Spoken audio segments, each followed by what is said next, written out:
4 changements favorables en 2024 à toi qui me regarde et qui veut immigrer au Québec. Sans plus tarder, commençons par le premier changement.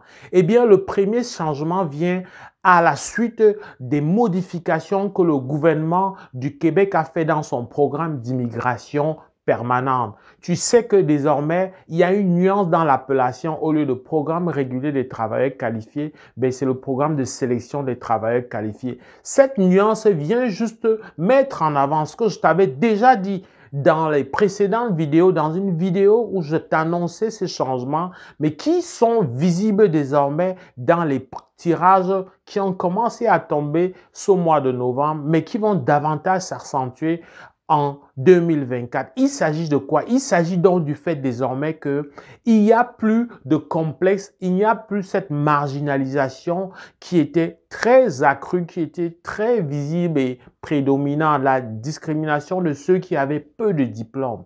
C'est vrai qu'il y avait des gens avec peu de diplômes qui immigraient, mais il va davantage y en avoir.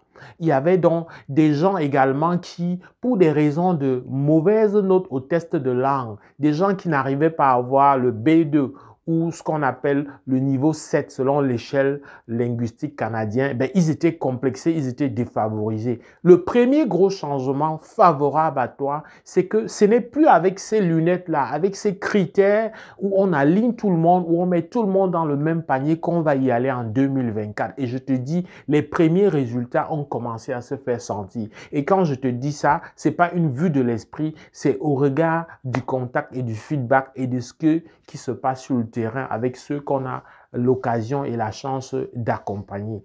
Alors, qu'est-ce qui se passe concrètement? C'est que quand tu es dans un métier réglementé, il y a désormais, comme c'est déjà le cas au niveau fédéral depuis longtemps, il y a des tirages spéciaux qui viennent ramasser exceptionnellement les gens des métiers. Et là-dedans, tu peux donc être quelqu'un qui n'a pas nécessairement un gros diplôme. Tu peux même être tout simplement un simple bachelier, c'est-à-dire un détenteur du baccalauréat africain, mais c'est sûr que ça vient avec la composition d'autres facteurs.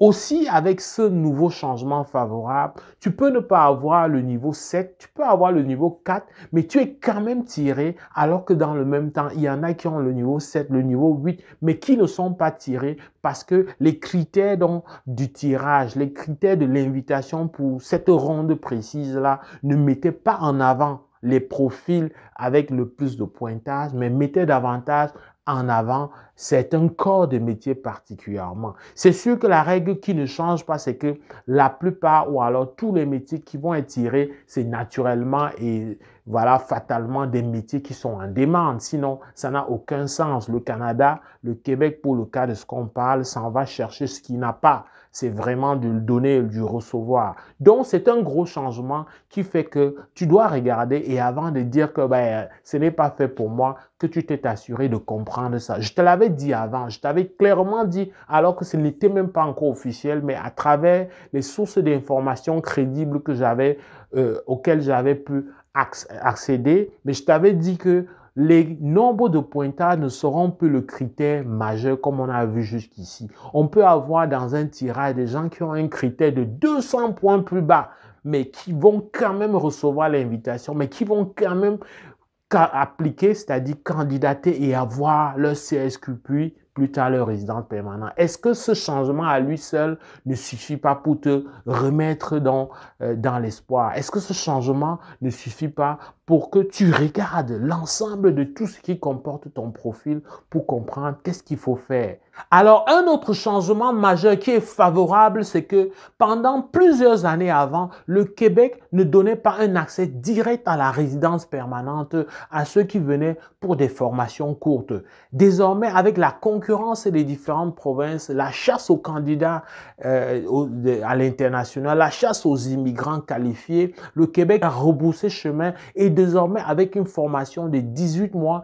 Quand on dit une formation de 18 mois, c'est pas nécessairement compter 18 mois, mais c'est une formation qui fait l'équivalent de 18 mois parce que dans 18 mois, il y a un certain nombre d'heures. Il y a des formations qui vont être reconnues officiellement comme 18 mois, mais qui dans les faits peuvent être 16 mois, peuvent être 17 mois, mais ça compte quand même pour 18 mois.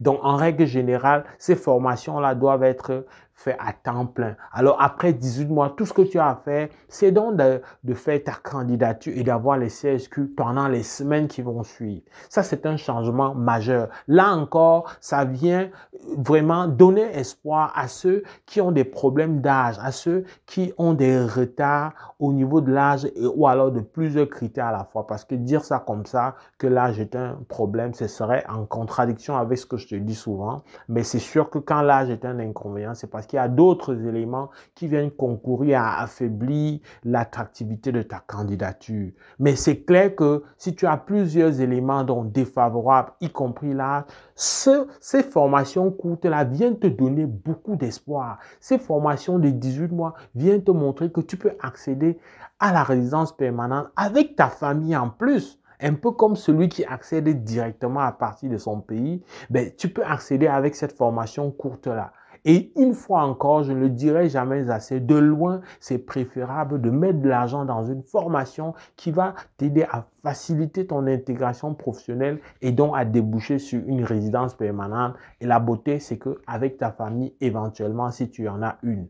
Alors, les formations courtes peuvent être de 18 mois qui donnent accès directement, mais ça peut être des formations moins courtes, c'est-à-dire, je parle de 12 mois ici, je parle de 13 mois. C'est une très bonne transition pour te parler d'un autre changement favorable. Cet autre changement favorable concerne justement une formation particulière, la formation donc des préposés aux bénéficiaires, ce qu'on appelle vulgairement en Afrique aide-soignant.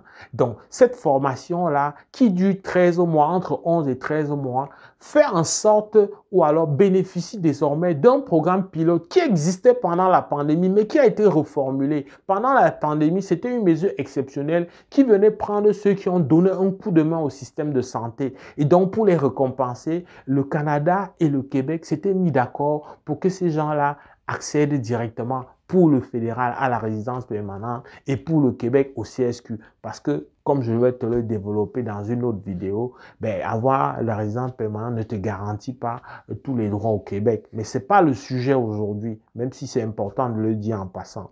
Donc, préposé aux bénéficiaires bénéficie d'un programme pilote qui va tendre à devenir permanent, qui ne restreint plus à l'après-pandémie ou alors au vécu de la pandémie, mais qui ouvre carrément à travers ce programme pilote-là la voie à ceux qui auront fait la formation pour un tel métier avec une formation sur le territoire du Québec et du Canada. C'est sûr qu'un permis ouvert suit et le permis ouvert avec cette formation te garantit à 1000% le CSQ et puis la résidence permanente. Ça, c'est un autre changement majeur et favorable pour toi qui avait de la misère à te frayer un chemin. Tu ne vas pas me dire que tu n'es pas quelqu'un de la santé, mais si tu n'es pas quelqu'un de la santé, il y a d'autres éléments, d'autres corps de métier dans le premier avantage par lequel j'ai commencé, dans lequel tu peux te glisser. Sinon, ça, c'est un secteur qui te garantit une intégration rapide, directe et efficace, surtout qui apporte beaucoup d'argent,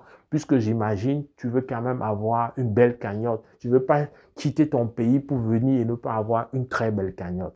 Je termine avec un autre changement favorable et majeur, parce qu'il y en a tellement, mais je me suis concentré sur 4. Cet autre changement majeur-là, c'est une très bonne nouvelle. C'est cette question éternellement difficile à digérer, la question des délais de traitement. Eh bien, les délais de traitement, les deux gouvernements du Québec et fédéral s'arrangent mutuellement depuis l'existence d'un programme spécial qu'on appelle PMI+, à faciliter l'immigration rapide de ceux qui sont détenteurs d'un CSQ lorsqu'ils sont encore en dehors du Canada.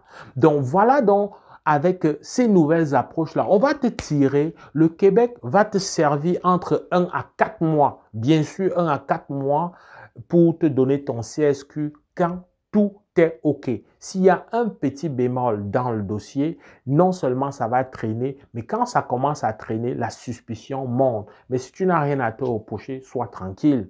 Mais donc, 1 mois pour avoir ton CSQ ou 4 mois quand c'est trop, il y a trop de candidatures, mais c'est sûr que au bout finalement de 7 mois, tu es installé au Canada. Il y a plusieurs personnes qui me regardent et qui ont le plaisir de vivre cette réalité que je leur disais il y a 1 an et qui n'acceptaient pas. Mais le dernier en date est arrivé à Québec seulement il y a un seul jour. Donc, regarde tout ça.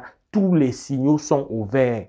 Assure-toi de vérifier, contrôle, assure-toi que 2024 ne soit pas vraiment ton année. Il y a de fortes chances que tu bascules parmi les candidats qui seront désormais résidents permanents ou à tout le moins qui seront résidents temporaires et qui auront une sérieuse option vers la résidence permanente à travers la réforme du programme du Québec sur l'immigration.